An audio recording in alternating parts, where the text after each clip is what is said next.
Hello everyone, তোমাদের welcome রয়েছে academy YouTube চ্যানেলে। তো আমরা চলে এসেছি একটি নতুন ক্লাসের সাথে। আজকের ক্লাসটা স্টার্ট করি। তো প্রথমে আমরা অনুচ্ছেদটাকে ভালো মতো পড়ে নেব।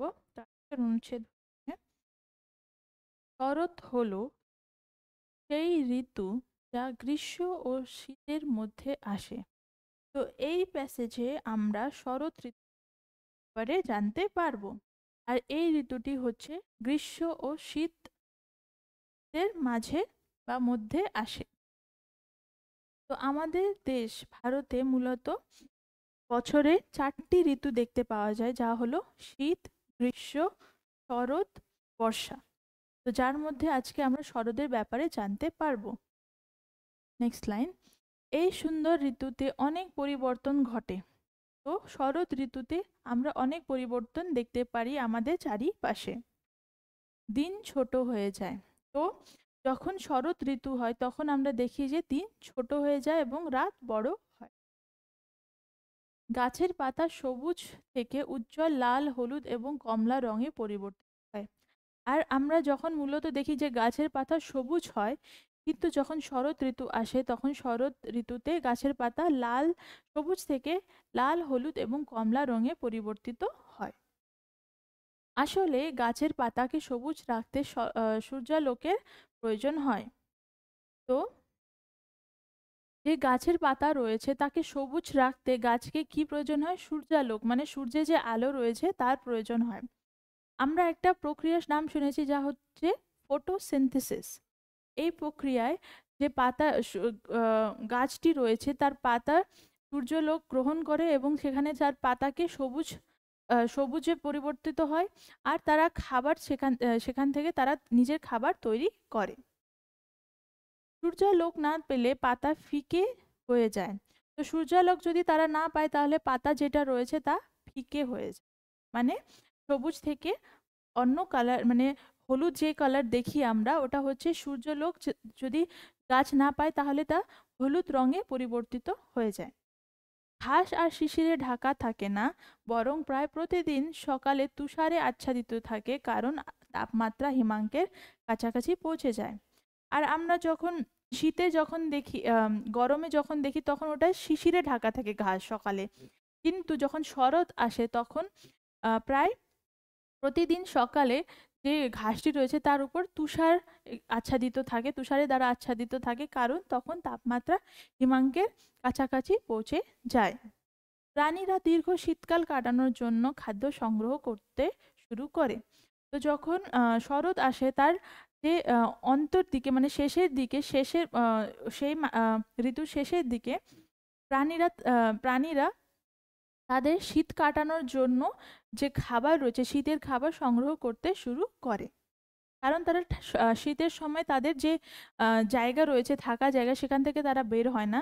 তাই জন্য তারা আগেই তা সংগ্রহ করে রাখে, যেটা তারা খাবার জন্য প্রয়োজনীয় রয়েছে।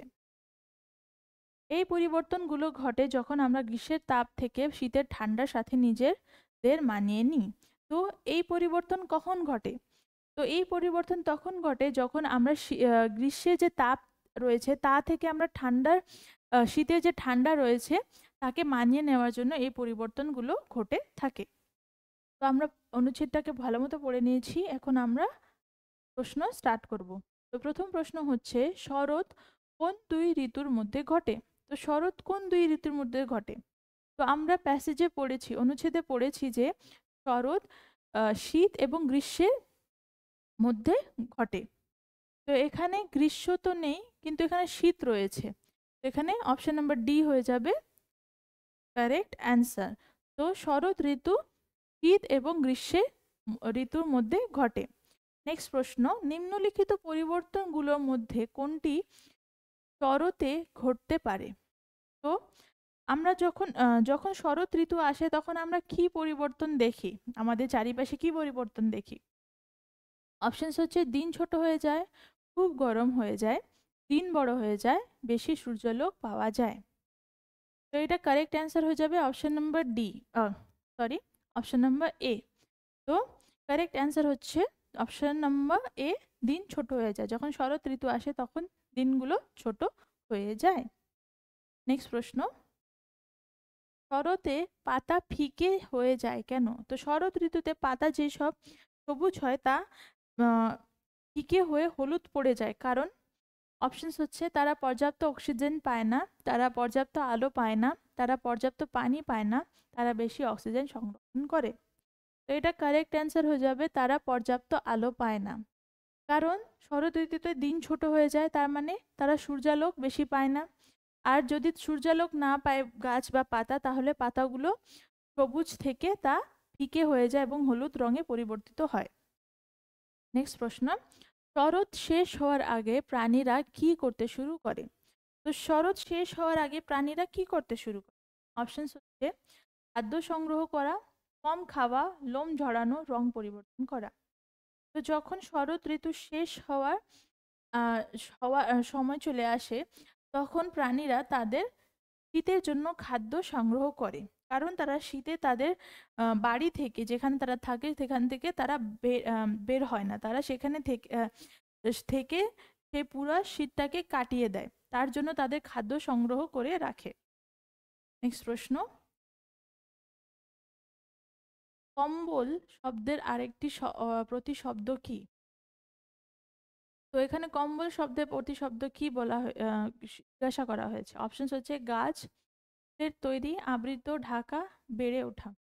তো কম্বল মানে আবৃত, ঢাকা। যখন আমরা কম্বল নিই তার মানে আমরা আমাদেরকে ঢাকছি কম্বল দিয়ে, ঠান্ডা থেকে বাঁচার জন্য আমরা কম্বল দিয়ে নিজেদেরকে ঢাকছি। তো কম্বল শব্দের অর্থ হচ্ছে আবৃত করা বা ঢাকা। তো আমাদের প্রশ্ন কমপ্লিট হয়ে, আমরা প্যাসেজ থেকে দেখে নেব আর কি কি যেতে পারে। যে শরৎ কোন কোন ঋতুর মধ্যে আসে? এটার অ্যান্সার হয়ে যাবে শরৎ হলো সেই ঋতু যা গ্রীষ্মের মধ্যে আসে।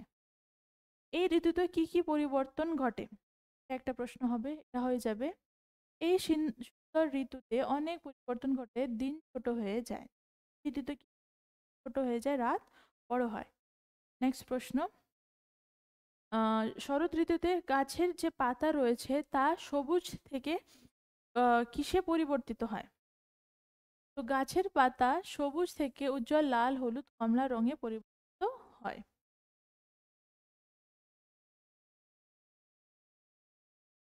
নেক্সট প্রশ্ন, গাছের পাতাকে সবুজ রাখতে কিসের প্রয়োজন হয়? এটার অ্যান্সার হবে গাছের পাতাকে সবুজ রাখতে সূর্যালোকের প্রয়োজন হয়। নেক্সট প্রশ্ন, সূর্যালোক যদি না পায় একটি গাছের পাতা, তাহলে তাদের মধ্যে কি আমরা দেখতে পাই? তো এটার অ্যান্সার হবে সূর্যালোক না পেলে পাতা ফিকে হয়ে যায়, মানে সবুজ থেকে তারা হলুদে পরিবর্তিত হয়, হলুদ কালার আমরা রং দেখতে পারি তাদের। শরৎ ঋতুর সময় সকালে যে ঘাস রয়েছে তা কি দ্বারা ঢাকা থাকে? তো এটা অ্যান্সার হয়ে যাবে ঘাস আর শিশির দ্বারা ঢাকা থাকে না, বরং প্রায় প্রতিদিন সকালে তুষারে আচ্ছাদিত থাকে, কারণ তা তাপমাত্রা হিমাঙ্কের কাছাকাছি পৌঁছে যায়। শরৎ ঋতুর শেষ সময়ে প্রাণীরা কি করতে শুরু করে? প্রাণীরা দীর্ঘ শীতকাল কাটানোর জন্য খাদ্য সংগ্রহ করতে শুরু করে। নেক্সট প্রশ্ন, শরৎ ঋতু যেসব পরিবর্তন ঘটে তা আমাদের কি মানিয়ে নেওয়ার জন্য হয়? এটার অ্যান্সার হবে এই পরিবর্তনগুলো ঘটে যখন আমরা গ্রীষ্মের যে তাপ থাকে শীতের ঠান্ডার সাথে নিজেদের মানিয়ে নিই। তো আমরা যখন গ্রীষ্মের তাপ থেকে শীতের ঠান্ডার নিজেকে মানিয়ে নেওয়ার জন্য এইসব পরিবর্তন আমাদের চারিপাশে ঘটে। তো এইসব প্রশ্ন তোমাদের জিজ্ঞাসা করা যেতে পারে, ভালো মতো দেখে নেবে প্রশ্নগুলো কি। আজকের ক্লাসের জন্য এতটুকু।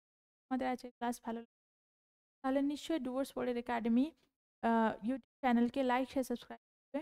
আর যদি তোমরা আমাদের সাথে যুক্ত হতে চাও বা আমাদের অনলাইন কোর্স পারচেজ নিশ্চয়ই আমাদের দেওয়া নম্বরে কন্ট্যাক্ট করবে। আমাদের ডুয়ার্স পড়ের একাডেমি অ্যাপ প্লে স্টোরে অ্যাভেলেবল রয়েছে।